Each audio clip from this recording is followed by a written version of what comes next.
さあ、今回もプロ野球選手解説、始めていくよ。60回目の今回は、球団史上初の開幕投手となった、外国人投手の解説になるよ。その選手とは、巨人に5年間在籍していた、ガルベス選手だよ。それじゃあ早速、解説始めていくよ。バルビーノ・ガルベス、1964年3月31日生馬の56歳。ドミニカ共和国、サンペドロで、マコリス州サンペドロで、マコリス出身の元プロ野球選手だよ。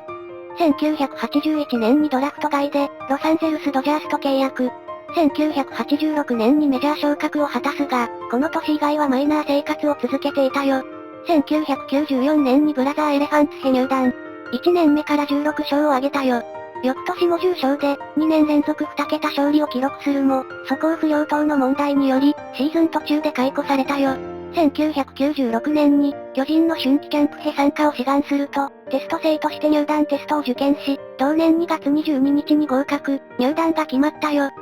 過去の経緯から当初は、それほど注目されなかったが、この年は16勝を挙げ、斉藤と共に最多勝のタイトルを獲得する活躍で、メイクドラマに貢献したよ。同年5月1日の中日戦にて、5回裏にガルベスの投球が、山崎の頭付近を通過、これに山崎が激怒し、マウンドへ詰め寄り、ガルベスのパンチに対して、ヘッドロックをかけて応戦、その後両軍総での乱闘に発展したよ。この結果、両者ともに退場処分を受け、この乱闘劇はヘビー級と評され、珍プレイなどで取り上げられるなど話題となったよ。これがきっかけとなり、日本酪農乳業協会の CM に出演。カルシウム不足、していませんかというセリフで人気を博したよ。1997年は春先は1勝5敗と負けが先行し、苦しいスタートだったが、徐々に復調し、最終的には12勝12敗の成績で、牧原と並んでチーム最多の勝利数を記録。1998年も7月終了時点で、リーグトップとなる9勝を挙げる活躍を見せたが、乱闘事件を起こしてしまったことで、出場停止処分を受け、後半戦を事実上、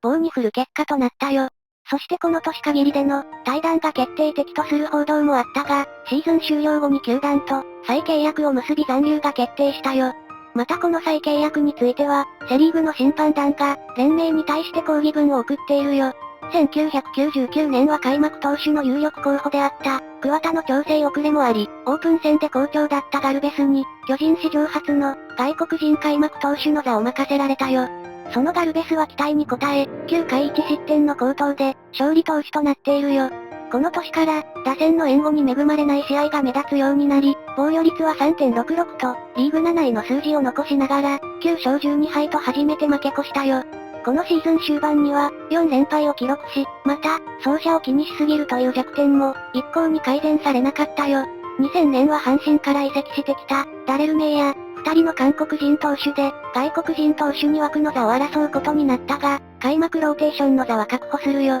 しかし、前年以上に打線の援護のなさや、守備のミスが目立ち、開幕から6試合先発して、自責点は毎試合3点以下ながら、すべて敗戦投手、1999年終盤からの、通算では10連敗となったよ。この6連敗を受けて、5月に2軍降格して調整を続けていたが、1軍に上がれない不満から、代理人を通じて球団に、自由契約を要求する騒動も起きたよ。結局ガルベスが要求を取り下げることで、決着はついたが、夏場に痛めた膝の治療のため帰国。9月に再来日し、日本シリーズを見据え調整していたが、シリーズ前の10月5日に退団が決定し、同月7日に帰国したよ。2001年は、ピッツバーグパイレーツとマイナー契約を結び、メジャー復帰を目指すよ。投手陣に故障者が続出していたこともあって、先発ローテーション入りの候補にもなっていたが、開幕を控えた3月下旬の練習中に、突然行方不明となり、復帰したが結局直後に退団となったよ。4月をメキシカンリーグでプレーし、5月には不振により退団した、サロモン・トーレスの代役として、KBO のサムスンライオンズと、年俸20万ドルで契約し、後に巨人へ入団する、イスンヨプとチームメイトとなるよ。初登板で韓国球界初勝利を挙げたが、就労ビザではなく、観光ビザで入国していたことが、発覚して問題となるよ。また対戦相手のハンファイーグルスから、提訴寸前まで問題となったが、結局不問とされ、ガルベスも早急に就労ビザを取得したよ。その後も胸元への速球を武器に、前半戦だけで9勝をマーク、オールスターにも出場したよ。後半戦早々20勝目を挙げて、タイトル争いでも上位につけていたが、優勝が目前となった8月下旬に、母親が病に倒れたため、その看病を理由に突然帰国したよ。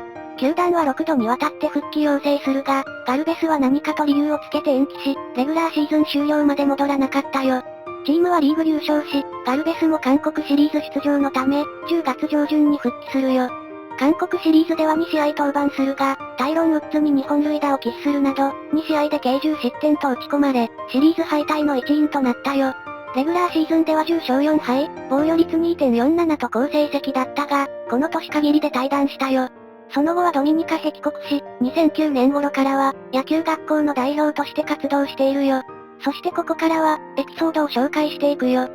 投手ながら打撃も行く、本塁打も通算で10本放っており、登板の少なかった2000年以外は、毎年本塁打を打っていたよ。1999年には、満塁本塁打を2本打っているが、NPB で投手として、登板中に満塁本塁打を2本打った選手、及び満塁本塁打を打った外国人投手は、現在に至るまでガルベスのみだよ。1998年7月31日の阪神戦において先発するが、大砲に2打席連続ホームランを打たれるなど、調子が上がらず、試合中に球審のキツタカの判定に、たびたび苛立ちを見せていたよ。そして6回裏、先頭打者の坪井の場面で、カウント2-1からの内角への直球が、ボールと判定され、これに露骨に不服そうな態度を取ったガルベスは、次の投球で本塁打を打たれ、直後にキツタカにクレームをつけたよ。ここで巨人監督の長島が、投手交代を告げ、ガルベスにベンチへ戻るよう、指示したためそれに従うが、ガルベスはその途中で、突然振り返り、審判団に向けてボールを投げつけたよ。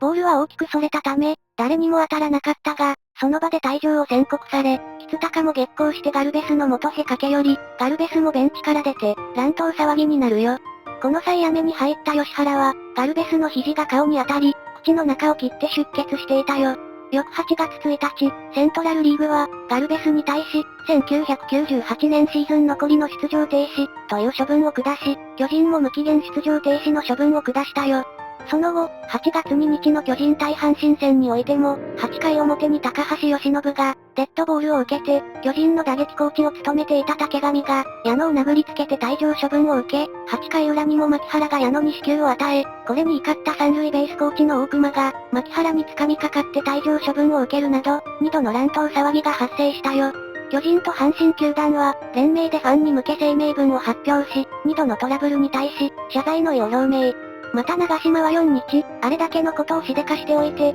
声明文だけじゃね。何らかの形でファンや関係者の方々に、お詫びをしないといかんだろう、と頭を丸刈りにしてグラウンドに現れたよ。さあ、今回はこの辺にしておこうか。編集してみての感想は、ガルベス選手だけでなく、2000年以前の選手が気性が荒い感じを受けたね。多分それは審判にも言えることで、心を強く持っていないと、太刀打ちできなかったんだろうね。ガルベス選手自身、実力は十分にあったんだろうけど、その性格ゆえに損をしがちだったのかな。まあ、気性は荒かったわけじゃないけど、審判によって気分を損ねたりする選手はいるし、実際それが原因で1勝もできず退団した選手もいるからね。というわけで、今回はここまで。それでは、ご視聴、ありがとうございました。